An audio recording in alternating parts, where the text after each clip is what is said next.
Welcome to Roli studio. இன்றைக்கி cotton sari கிடையாது, ஒரு சில்க் மாதிரி இருக்க கிளாத்து ஷைனிங்காக இருக்குது. அதோட ப்ளவுஸை டிசைன் பண்ணுறது நான் உங்களுக்கு சொல்லித்தர போகிறேன். வாங்க எப்படி பண்ணுறதுன்னு பார்க்கலாம். இந்த சாரீக்கு தான் நம்ம இன்றைக்கி பண்ண போகிறோம். இது வந்து 850 இந்த சாரியோட ரேட்டு. சென்னை சில்கில் தான் வாங்கினேன். பிளாக் த்ரெட்டில் கொஞ்சம் ஷைனி த்ரெட்டு, ரெட் கலர் சாரியில் எம்ப்ராய்டரி போட்டிருக்காங்க. சாரீ பார்த்திங்கன்னா plain red and black sari, black பார்டரில் ரெட் சாரீ, அதில் பாடியில் மட்டும் பிளாக்கில் எம்ப்ராய்டரி போட்டிருக்காங்க. அந்த எம்ப்ராய்டரி தூக்கி கொடுத்துருச்சு சாரியை. முந்தானி சைடில் ஃபுல்லாக லாங்காக இந்த மாதிரி ஒரு கதிர் மாதிரி ஒரு டிசைன் வருது. மற்ற இடத்துலலாம் முட்டி வரைக்கும் வருது ஹாஃப். அதுக்கு மேலே இருக்கிறது ரெட்டாக ப்ளைனாகவே இருக்குது. பிளாக் கலர் பார்டர், அதில் குட்டியாக பிளாக்கில் டெம்பிள் கொடுத்துருக்காங்க. ரொம்ப அழகாக இருக்குது. இதுதான் முந்தானி. முந்தானியில் கொஞ்சம் மல்டி கலர்ஸ் ஆட் பண்ணியிருக்காங்க. இது ப்ளவுஸ் ப்ளைனாக பிளாக் கொடுத்துருந்தாங்க. நான் பைப்பிங் ரெட் கலரில் வச்சு, கிளாத் பைப்பிங் தான் இது, த்ரெட் பைப்பிங் கிடையாது, வச்சுட்டு நார்மல் ரவுண்ட் நெக் வச்சு இந்த ப்ளவுஸ் ஸ்டிச் பண்ணி எடுத்துட்டேன். இப்போ இதில் என்ன டிசைன் பண்ணலான்னு பார்க்கலாம். இப்போ இந்த ப்ளவுஸ் எவ்வளோ சிம்பிளாக இருக்குது பாருங்கள். ஒர்க் பண்ணி முடித்ததும் இதே ப்ளவுஸை பாருங்கள். நான் அதுக்கு கொஞ்சம் மிரர் பிளேட்ஸும் மேலே வைக்கிற ரிங்ஸும் எடுத்திருக்கேன். கொஞ்சம் golden beads and red beads தேவைன்னா யூஸ் பண்ணிக்கலாம், இல்லைன்னா வேண்டாம். பட் எதுக்கும் நான் அது வச்சுருக்கேன். அதெல்லாம் 5 rupees தான் packets. And red thread, red satin ribbon and கொஞ்சம் கம். இந்த ஐட்டம்ஸ் வரைக்கும் இருந்தால் போதும். ஃபஸ்ட் கிளாஸாக இந்த ப்ளவுஸை கிராண்டாக சில்க் சாரீ மாதிரி பண்ணி முடிக்க போகிறோம். ஸோ நான் நெக்கோட சைடில், ஸோ ரைட் சைடில் ஒரு ஃப்ளார் இப்போ பண்ண போகிறேன். எப்படின்னா, நான் ஏற்கனவே ஒரு சாரீ போட்டிருக்கேன், குயின் சாரின்னு, king and queen kingdom sari ஒன்று. அந்த சாரீக்கு யூஸ் பண்ண மிரர் பிளேட்ஸும் மேலே வைக்கிற அந்த சர்க்கிள்ஸும் நிறைய எக்ஸ்ட்ரா இருந்தது. அதை அப்படியே யூஸ் பண்ணலான்னு தோணுச்சு. ஏன்னா இந்த ரெட் சாரீக்கும் பிளாக்குக்கும் ஃபஸ்ட் கிளாஸாக ஃபிட்டாக இருந்தது. பட் அதே டிசைன் ரிப்பீட் ஆன ஃபீல் இருக்கக்கூடாது. நீங்கள் முடித்ததும் பார்ப்பீங்க அந்த டிசைனுக்கும் இந்த டிசைனுக்கும் கொஞ்சம் கூட சம்மந்தம் இருக்காது. அந்த மாதிரி ஒரு ஃபினிஷிங் வந்தது. ஸோ அதுக்கு மாதிரி ஒரு டிசைன் நான் பிளான் பண்ணினேன். ஸோ சென்டரில் நான் இப்போது ஒரு ஃப்ளார் பண்ணுறேன். எப்படி பண்ணுறேன்னா, ஒரு மிரர் சென்டரில் வச்சுட்டு அதை சுற்றியும் மற்ற மிரர்ஸை அரேஞ்ச் பண்ண போகிறேன். ஸோ அது ஃப்ளவர் லுக்கு கிடச்சிருச்சு நமக்கு. ஃபஸ்ட்டு மிரர் பிளேட் வச்சு கம் போட்டு ஃபிக்ஸ் பண்ணிடுறோம். அது மேலே மிரர் ரிங்ஸ் இருக்குது இல்லையா, சர்க்கிள்ஸ், அதில் கம் போட்டு வைக்கிறோம். கம் போடும்போது கொஞ்சம் கவனமாக போடுங்க. ஒரு சைடு பம்ப்டியாகவும் இன்னொரு சைடு ஃப்ளாட்டாகவும் இருக்கும். ஃப்ளாட்டாக இருக்க சைடில் கம் பண்ணி நம்ம ஒட்டுறோம். ஸோ ஒரு ஃப்ளாருக்கு பார்த்திங்கன்னா ஒரு 7 ரிங்ஸ் இருந்தால் சூப்பராக நல்ல ஒரு பிக் ஃப்ளார் நமக்கு கிடச்சிடுது. எவ்வளோ அழகாக அரேஞ்ச் ஆகிடுச்சு பாருங்கள். இதை பண்ணிவிட்டு நல்லா கையில் ப்ரெஸ் பண்ணி விடுங்க. ஏன்னா நம்ம ஃப்ரேம் வச்சு போடல, அப்படியே போடுறோம். ஃப்ரேம் வச்சிங்கன்னா இன்னும் கொஞ்சம் அன்ஈஸியாக தான் இருக்கும் நமக்கு இது. ஸோ கையில் அப்பப்போ ப்ரெஸ் பண்ணி விட்டுக்கோங்க. அது முடிஞ்சதும் இன்னொரு பக்கம் அதுக்கு கொஞ்சம் மேலே ஒரு 3 மிரர்ஸ் ஃபிக்ஸ் பண்ணி இன்னொரு டிசைன் பண்ண போகிறேன். இது சும்மா குட்டி ஃப்ளார் மாதிரி, அவ்வளோதான். சப்போர்ட்டிங் இது அந்த பெரிய ஃப்ளாருக்கு. ஸோ க்ரீப்பர் மாதிரி ரெடி பண்ண போகிறோம் நம்ம. அந்த ரெட்டுக்கும் இந்த பிளாக் ப்ளவுஸ்க்கும் ரொம்ப ஹைலைட்டடாக இருக்குது. அதுக்கும் மேலே இன்னொன்று பண்ணுறேன் நான். ஷோல்டர் கிட்ட இடம் கம்மியாக இருக்கிறதுனால குட்டியாக பிளான் பண்ணிக்கிட்டேன் 3 மிரர்ஸ் வச்சு. அண்ட் அதே மாதிரி நெக் பேக் சைட்லேயும் அப்படியே எக்ஸ்டெண்ட் பண்ணுறேன். ஸோ கீழே உங்களுக்கு முதுகில் வரைக்கும் அந்த டிசைன் அப்படியே கண்டினியூ ஆகுது. அதே மாதிரி 3 2 செட் ரெடி பண்ணியிருக்கேன். ஸோ இவ்வளோ தான் நமக்கு தேவையானது. ஆக்சுவலி இதுக்கு நான் ரொம்ப ஸ்பெண்ட் பண்ணவே இல்லை. இந்த மிரர் பிளேட்ஸும் அந்த ரிங்ஸும் ஏற்கனவே இன்னொரு சாரீக்கு வாங்கினது. அதுவுமே 30-40 rupeesக்கு தான் வாங்கினேன். அதில் அந்த சாரீ முடிச்சுட்டு இன்னொரு ப்ளவுஸும் ரெடி ஆகுது. ஸோ எப்போவுமே நீங்கள் ரிசோர்ஸஸை கன்சர்வ் பண்ண கற்றுக்கணும். இருக்கிறத வேஸ்ட் பண்ணாமல் எப்படி நம்ம கன்ஸ்ட்ரக்டிவாக யூஸ் பண்ணலான்னு பிளான் பண்ணுறதும் ஒரு இன்டெலிஜென்ட் வே. இப்போது நம்ம அங்கே பண்ண மாதிரியே 3 செட்ஸ் வச்சு 3 பீசஸ் வச்சு ஒரு செட் இங்கேயும் ரெடி பண்ணுறோம். ஹேண்ட்ஸில்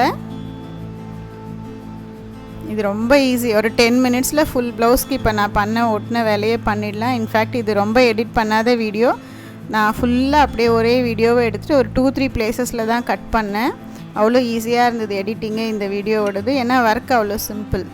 பட் நீங்கள் ஃபைனலாக பார்ப்பீங்க, அவுட்புட் பாருங்கள், எக்ஸ்ட்ராடினரி அவுட்புட். எனக்கு ரொம்ப திருப்தியாக இருந்தது. நீங்களும் போட்டு பாருங்கள். உங்கள் சாரீக்கு ஏற்ற மாதிரி கலர்ஸ் எதுக்கு சூட் ஆகும்னு பார்த்து ஃபிக்ஸ் பண்ணிக்கோங்க. அதில் தான் ஹைலைட் ஆகிறதே டிசைன். இப்போது நம்ம கம் பண்ணி தான் ஒட்டியிருக்கோம். வாஷ் பண்ணும்போது இதெல்லாம் வந்துடும். அதை செக்யூர் பண்ணுறதுக்காக சேம் கலர் சீவிங் த்ரெட் எடுத்து எல்லா ரிங்ஸையும் மேலே அதுக்கு த்ரெட் ஒர்க் பண்ணியிருக்காங்க இல்லையா, அது மேலே வச்சு ஸ்டிச் பண்ணுறோம். இப்போ நான் சாட்டின் ரிப்பன் எடுத்து ஒரு சாட்டின் ரிப்பன் தைக்கிற நீடிலில் கோத்துன்ருக்கேன். எண்டு வந்து நாட் பண்ணிட்டேன். ஆக்சுவலி இந்த நீடில் வந்து எனக்கு சைஸ்லாம் தெரியாது. நிறைய பேர் நீடில் சைஸ் கேட்குறீங்க. நான் கடையில் போயிட்டு எனக்கு சாட்டின் ரிப்பன் நுழையிற மாதிரி நீடில் கொடுங்க, அது ஸ்டிச் பண்ணுற மாதிரினா ஷாப்கீப்பர் கரெக்டாக எடுத்து கொடுத்துருவாங்க. அதனால எனக்கு பெருசாக ப்ராப்ளம் இருந்ததில்லை. சைஸ் இனிமேல் வேணால் கேட்டுட்டு உங்களுக்கு அந்த இன்ஃபர்மேஷன் சொல்கிறேன். இப்போது சாட்டின் ரிப்பனை அழகாக அந்த ஃப்ளவர்லேருந்து அடியிலேருந்து நுழைச்சி எடுத்துட்டேன். இப்போ நம்ம ஸ்டெம் ஸ்டிச் எல்லாம் போடுவோம், இல்லைனா செயின் ஸ்டிச் போட்டு இந்த மாதிரி ஸ்டெம்ஸ் எல்லாம் ரெடி பண்ணுவோம் இல்லையா. நான் ஒரு ஈஸி மெத்தட் ட்ரை பண்ணேன். சாட்டின் ரிப்பன் வச்சுட்டு இப்போ ட்ரா பண்ண பாருங்க, சும்மா ரஃப் ஃபிகர், அது ட்ரா பண்ணலனாலும் நீங்கள் அப்படியே பண்ணலாம். இப்போது அழகாக அதை நல்லா சுருட்டிட்டு அந்த இடத்துல ஒரு பின் போட்டுக்கிறேன் சப்போர்ட்டுக்கு. அப்புறம் நம்ம பின் எடுத்துருவோம். இப்போ நம்ம அந்த ட்விஸ்ட் பண்ண பாருங்கள் சாட்டின் ரிப்பன், அது மேலேயே சேம் கலர் த்ரெட் வச்சு அங்கங்கே ஒரு ஸ்டிச் போடுறேன் டைட்டாக ஃபிக்ஸ் ஆகிற மாதிரி. ஸோ இந்த மாதிரி ஈஸியாக ஸ்டெம் ஸ்டிச் நீங்கள் பார்த்துருக்கவே முடியாதில்ல. ஆனால் இப்போ பாருங்கள் குயிக்காக க்ரீப்பர் ரெடி ஆகிடும். இதே நீங்கள் எம்ப்ராய்டரி த்ரெட் வச்சு ரொம்ப ஸ்ட்ரெயின் பண்ணி போடணும், டைம் எக்ஸ்ட்ரா ஆகும். இது நிமிஷத்தில் முடிஞ்சிடும். ஸோ நீங்கள் கண்டிப்பாக இந்த டிசைன் ட்ரை பண்ணுறீங்க, எனக்கு ஃபோட்டோஸ் அனுப்புகிறீங்க பாருங்கள். இப்போ அந்த பின் எடுத்துகிட்டேன் நான் சப்போர்ட்டுக்கு வச்சுருந்தது. ஃபைனலாக அடுத்த குட்டி ஃப்ளார் ஒன்று பண்ணோம் இல்லையா 3 ரிங்ஸ் வச்சு, அங்கே போய் இதை எண்ட் பண்ணிட்டேன். இப்போ சாட்டின் ரிப்பன் நம்ம கட் பண்ணலாம் தேவையில்லை, அப்படியே கண்டினியூ பண்ணலாம். இப்போ பாருங்கள் லீஃப் எவ்வளோ ஈஸியாக பண்ண போகிறோன்னு. ஸோ ஸ்டெம்மில் உங்களுக்கு எங்கே லீஃப் வேணுமோ அந்த பிளேஸ் செலக்ட் பண்ணிக்கிட்டு சாட்டின் ரிப்பனை குத்தி எடுத்துக்கோங்க. ஸோ சாட்டின் ரிப்பனோட ஒரு சைடு மேட் ஃபினிஷ்லேயும் ஒரு சைட் ஷைனியாகவும் இருக்கும். அந்த ஷைனியாக இருக்க பக்கம் மேலே வர மாதிரி வச்சு லீஃப் எவ்வளோ லென்த்துக்கு வேணுமோ அந்த லென்த்தை ஃபிக்ஸ் பண்ணி அது மேலே இப்போ நீங்கள் வீடியோவில் பார்க்குற மாதிரி குத்தி உள் பக்கமாக இழுத்துக்கோங்க. இந்த சாட்டின் ரிப்பன் இழுக்கிறது மட்டும் கொஞ்சம் கஷ்டமாக இருக்கும், ஏன்னா கிளாத்தில் இருக்க ஹோல் ரொம்ப சின்னது, த்ரெட்டு அழகாக போயிடும் அதில். பட் சாட்டின் ரிப்பன் ரொம்ப திக் இல்லையா, அது உள்ளே போகிறதுக்கு கொஞ்சம் கஷ்டமாக இருக்கும். கொஞ்சம் ஃபோர்ஸ் கொடுத்து இழுக்கணும், வேறு ஒன்றும் இல்லை. ரொம்ப இழுத்துறாதீங்க, லீஃப் ரொம்ப சுருங்கிடும். பாருங்கள் என்ன அழகாக சுருண்டு லீஃப் மாதிரியே வந்து அது ஒரு 3D எஃபெக்ட்ஸில் இருக்குது பாருங்கள் அந்த லீஃப். எக்ஸலண்ட் அண்ட் ரொம்ப ஈஸி ஒர்க் இது. சும்மா த்ரெட் வச்சு ஒரு 10 மினிட்ஸ் ஆகும் நீங்கள் ஒரே ஒரு லீஃப் போடுறதுக்கு, எம்ப்ராய்டரி த்ரெட் வச்சு போட்டிங்கன்னா. அதனால் எப்போ நீங்கள் லீஃப் பண்ணாலும் சாட்டின் ரிப்பன் ப்ரிஃபர் பண்ணுங்கள். பிகாஸ் ரிப்பன் நிறைய கலரில் கிடைக்குது. நான் வந்து இதுக்கு ரெட் கலர்லேயே வாங்கினேன். எனக்கு என்ன ஃபுல்லாக ரெட் ஃபீல் கொடுக்கணும்னு தோணுச்சு, ரெட் அண்ட் கோல்டு, அதனால ரெட் ரிப்பன் வாங்கிக்கிட்டேன். இப்போ இது கூட க்ரீன்லாம் போட்டிங்கன்னா லீஃப்னு நமக்கு கண்டிப்பாக செட் ஆகாது. அதே மாதிரி க்ரீப்பர் உங்களுக்கு எங்கெங்கே தோணுதோ அங்கெல்லாம் வரைஞ்சி பண்ணிவிடுங்க. அண்ட் சாட்டினில் நாட் போடுறது நிறைய பேருக்கு எப்படி பண்ணணும்னு தெரியாது, அதுக்காக காமிக்கிறேன். நம்ம த்ரெட்டில் எப்படி நாட் பண்ணுறோமோ அதே மாதிரி என்ன ஒன்று ஒன்லி லைனிங் கிளாத்தில் மட்டும் குத்தி எடுங்க. அதர்வைஸ் உங்களுக்கு வெளியே தெரியும் கொஞ்சம் சாட்டின் ரிப்பன் திக்காக, அதனால் மேலே கிளாத்தில் வராமல் பார்த்துக்கோங்க. இல்லை நீங்கள் இந்த மாதிரி வெளியே உங்களுக்கு தெரியுது கிளாத் எல்லாம் தெரியாமல் இருக்கணும்னா ப்ளவுஸ் தைக்கிறதுக்கு முன்னாடியே நெக்லைன் மார்க் பண்ணிவிட்டு சாட்டின் ரிப்பன் உள்ளே போகிற மாதிரி பண்ணிவிடுங்க. அதுக்கு மேலே லைனிங் வச்சு தைச்சிக்கலாம். அப்புறம் நாட் போட்டது மேலேயே நம்ம நார்மல் சீவிங் த்ரெட்டை வச்சு ஸ்டிச் போட்டுட்டிங்கன்னா ரொம்ப ஸ்ட்ராங்காக நிற்கும். இப்போ நம்ம கட் பண்ணோம் இல்லையா சாட்டின் ரிப்பன், அதெல்லாம் அகர்பத்தி வச்சு கொஞ்சம் ஹீட் பண்ணி வச்சிடுறேன், இல்லைன்னா பிரிஞ்சுக்கும் சாட்டின் ரிப்பன். பாருங்கள் எவ்வளோ அழகாக ரெடி ஆகிடுச்சு. இப்போ நாம் லீஃப் பண்ணோம் இல்லையா சாட்டின் ரிப்பனில் பியூட்டிஃபுல்லாக ஒரு 3D லீஃப், அந்த லீஃபை ஸ்லீவ்ஸ்லேயும் பண்ணுறீங்க. நம்ம 3 ரிங்ஸ் வச்சு பண்ணோம் இல்லையா அந்த ஸ்லீவ்ஸ்லேயும் பண்ணுறீங்க. அண்ட் இது எனக்கு ஃபுல் சாட்டிஸ்ஃபேக்ஷன் இல்லை, அதனால் கண்டிப்பாக கோல்டு ஃபிக்ஸ் பண்ணணும் கூட. நான் ஏற்கனவே மைண்டில் ஃபிக்ஸ் பண்ணிட்டேன். ஸோ இப்போ ரேண்டமாக டாட்ஸ் வச்சுக்கிறாங்க. ஆக்சுவலி டாட்ஸ் தேவையில்லை, வீடியோக்காக நான் சும்மா உங்களுக்கு ஃபார்மலாக வச்சு காமிக்கிறேன். இப்போது நிறைய பிளேஸில் ரேண்டமாக குட்டி குட்டி குட்டி பீட்ஸ், மைக்ரோ பீட்ஸ்க்கு அடுத்த சைஸ் பீடு, இது அவ்வளோதான்.